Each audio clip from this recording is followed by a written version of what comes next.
Welcome to episode number 1 of the Social Business Engine digital TV show.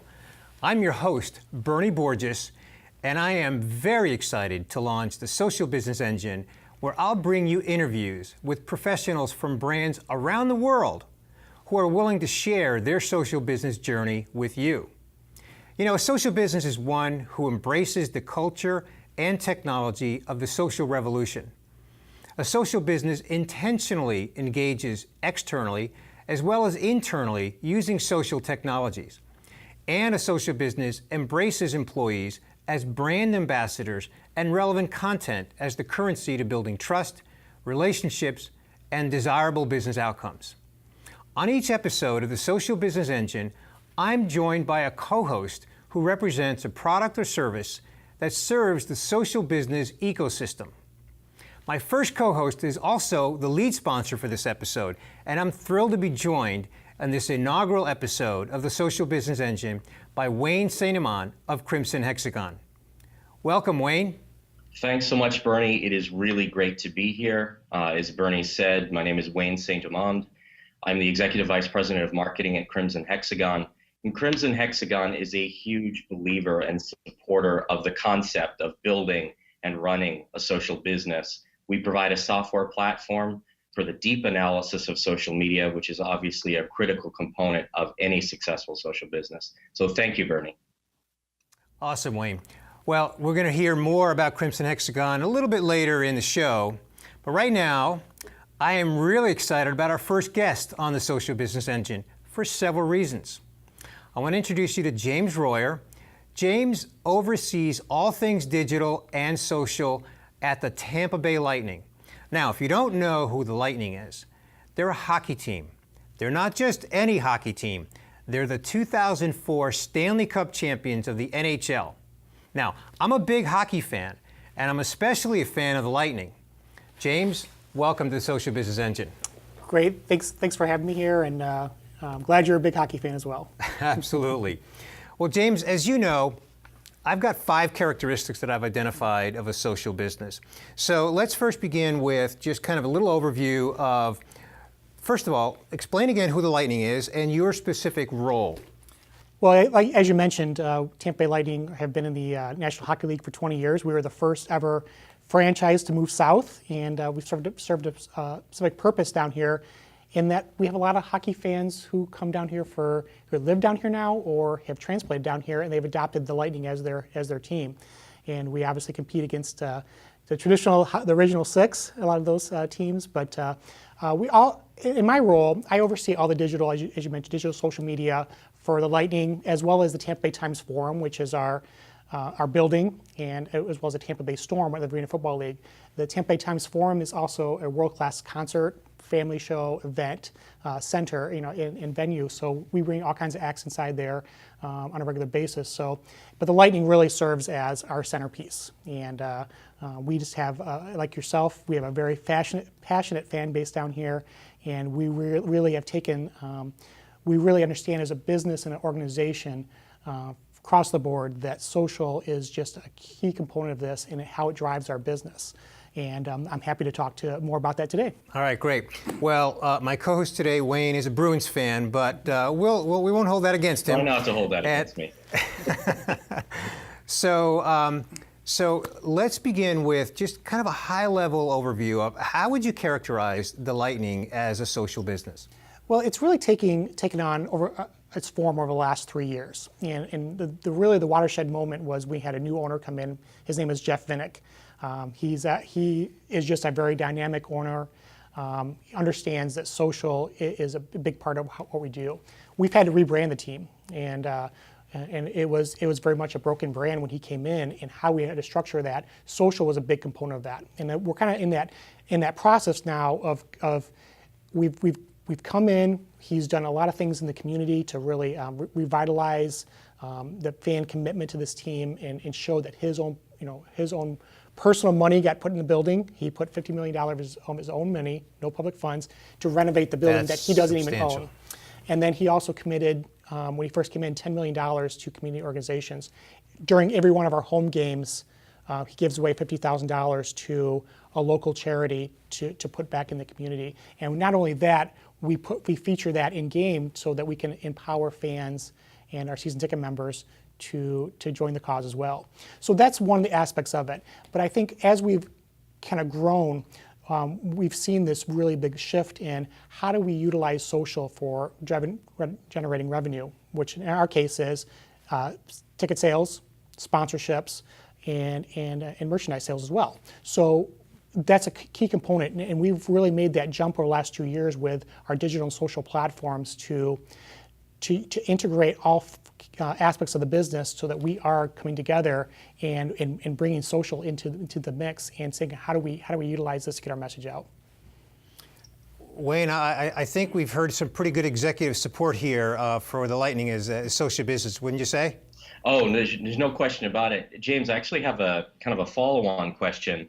You know, one of the things that you talked about is probably the holy grail for digital marketers and marketers in general, which is connecting their efforts to revenue, right? And showing and proving that what they're doing is driving revenue. You know, how have you used your social and digital channels to really drive, the fan base to spend more money with you? How have you connected that last mile of digital road to perform that? Well, I think you asked a lot there, and it's hard, hard to answer that in a very succinct way. But it's really become a centerpiece of how we approach business. We recognize that fans have an incredible passion for this team, but that's a small group of people. So how do we reach those other audiences and build those other audiences? And one of the things that we've done over the last year is our Social Captain program, where we invite a local influencer to come and share their experience through their own channels, and we help support them. And they're carrying that message out further than we would ever have carried out ourselves. And we're engaging their passion for the team to share it amongst their circles, their circles of influence. So, who was your favorite social captain last year, James? We had a social captain by the name of Bernie Borges, who just did a phenomenal job for us. So, sorry, I just had to throw that in there. But that's a great point too. You bring up is that your excitement for the team shows in what you said, and we're trying to capture that. Every other person that I watched in that role had outstanding excitement, enthusiasm, and it was all genuine. Yep. So I guess, Wayne, to answer your question a little deeper, where we're going as a social business is we're still getting there. We're still moving along that process. And one of the big next steps are, for us specifically, is to really fully understand who the customers are and really understand our products and how they want to interact with our products. One of the things that we're really excited about as an organization, in the last 6 months, we've instituted our own data analytics team that inside the organization, who reports to our Chief Revenue Officer, and they're tasked with really understanding all aspects of the business, and not just social media followers, but it's email, it's text database, it's Ticketmaster information. We have a great partnership with Ticketmaster. We can understand a lot about our customers, and now it's putting all that together, and so it's not siloed, but we can then interact and engage with them in real time. Oh, that's great. It sounds like you're really integrating systems across the business. You're taking the approach of considering people, process, and technology. And there's no question for a successful integrated effort of social business, you need to factor in all three. Hey, Wayne, did you catch that this data analyst person reports to the Chief Revenue Officer? I did. So that's not a marketing role then? It's not a marketing role anymore. But it's very much still a marketing role. So there's really no divisions. As long as we're getting the work done, that marketing role still serves a purpose well of the marketing and everything we're doing. Yeah. Okay. So that's kind of speaks to the issue of enterprise-wide marketing. It's not siloed in the marketing department, right? Okay. Let's talk a little bit about employee branding. You know, in a conventional company that's not in the sports industry, that doesn't have players that go out every day putting the uniform on and become brands themselves. For those companies, the employees, some of those anyway, can become the brands. In your case, it's largely the players. Speak to that. Yeah, you're absolutely right. You know, we have a great example of Steven Stamkos, who is one of the preeminent young players in the National Hockey League right now. Just a phenomenal talent, tremendous work ethic, and a great person overall. He has over 250,000 Twitter followers, which is far more than what the Lightning even have. He has a strong brand, especially in his native country of Canada, where he's from. A lot of people recognize him as a celebrity in Canada, and they'll follow him around, do paparazzi kind of thing. But he has a very strong following. And I think in that role, we really embrace our athletes to say, hey, this really should be a part of what you're doing. You might want to consider this as a part of being social to extend, one, your own brand, but our brand as well. And we'll work very closely with you in that. And I think what's interesting in National Hockey League is you have guys who, like our Marty St. Louis, and as you know, you're a big fan. Marty is just a phenomenal talent. He's been doing it for a long time. He's 38 years old now. He won the scoring title last year, and as the NHL's leading scorer, and still performing at a high level. But he doesn't embrace social media. And that's part of his personality. But you see a lot of these guys coming up in the system who are younger guys who are you're seeing an evolution of the process. You get more and more guys involved in the mix. And so they come in, and we're working with them to say, this is how you can be utilizing your social media to really do really cool things. And we also have a coach who's on social media, and our assistant coaches are on social media. So this has been a change over the last couple of years, how it's evolved very quickly. We ran a contest called Lightning Strikes, where we asked people to capture pictures or images of lightning striking throughout the area. And we have a lot of fun submissions. People getting high voltage boxes, or catching lightning here during a storm, which happens here a lot in Tampa. One of our players actually tweeted it out as well, which is great. It just shows that the great fan engagement, but it connects that player with our fans, which is just incredibly important. I want to come back to the social captain thing, James, because Wayne, you heard that I had the opportunity to be social captain at one of the games, and it was a lot of fun. It was a blast, and I walked away from that experience not just having a great time, which I did, but the marketing mind in me was thinking, how can other companies that are not in the sports industry, that don't have players as brands, how can they use this concept? Maybe you can actually explain a little bit more in some more detail, like what does a social captain do, and how do you integrate them in? Then have you thought about how other companies outside of sports might use that concept? Yeah, really, go back to social captain. The idea was to engage influencers and carry our message further than what we could do. And how do we do that? And it would just say, hey, well, why not invite these people to a game and have them come and experience what it means to be a Lightning fan that may not regularly come to games, and share behind the scenes. What we know in the sports world, in the sports industry, is that from a content standpoint, people want to break down the walls. They want to go inside. They still want that storytelling aspect of things. And I think that's what we're trying to give fans, and we're trying to capture that with our social captain as well. Come and experience what's it like to be at a game in a forum. What's it like to see our Tesla coils go off? We have 2 Tesla coils in our building that actually shoot lightning off. So what is that like, and how do you explain that? And you as a social captain can explain that much better than I can as a branded person within the brand. And you're going to carry that in a different level and carry different ways. So that's what we're looking for. I think to answer your question about how different brands can do it is break down the walls. I think where I've been in digital industry over the last 13 years in my career has been around storytelling and content. And if you have really good storytelling and content, and you can show people what's behind the scenes, that's one way to really capture that and build your audience, is tell them who you are as a brand. Tell your brand story. Tell them about what happens. Tell them about those people on the front line who are volunteering their time outside the office for great causes. Talk about, and not doing it in a self-serving manner, but doing it in a way that, hey, we know what? This is what kind of things that we need to be highlighting, and how do we get other people involved in those things? So, Wayne, in your world, you probably have run across organizations at the global level that are doing something kind of similar. Have you seen anything that kind of mirrors that whole brand evangelism concept? Well, so yes, but I'm gonna speak about the term in a more general sense, which is that oftentimes people forget, whether they be corporate clients or agency clients, that social interaction is about people. It's about people inside the organization, people outside the organization. It's about the genuine promotion via sort of a human-based angle and engagement with people. And the more genuine you are on social, the more likely you are to engage with people, to connect with people. And I think when companies are first starting out, they don't have that in mind. They don't have the sense of, I need to be genuine, I need to be human. And we all are humans. We're leveraging technology to connect to one another and to collaborate. But I think as people take that journey toward becoming a truly social business, it starts to step away from the technology a little bit and realize that the technology is just an enabler of good old-fashioned human connection and engagement.